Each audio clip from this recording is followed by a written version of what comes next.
เดือนกว่าเดือน1 เดือนกับอีกประมาณสักมื้อวะวันนี้วันที่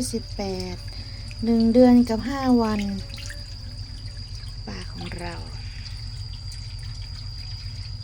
ไงเลี้ยวไงเลี้ยวอุ้ยทำไมปลาดุกฉันเป็นตัวสีแบบนี้ เป็นที่น้ำหรือเปล่า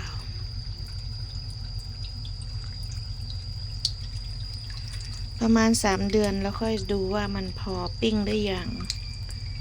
เด้อคุณนะส่วนมากจะเหลือแต่ปลาหมอ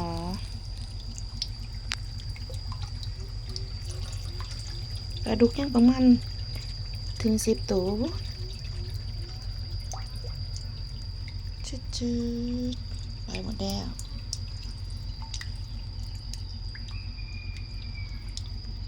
ปล่อยปลาหมอและปลาดุกในบ่อซีเมนต์ก็เป็นแบบนี้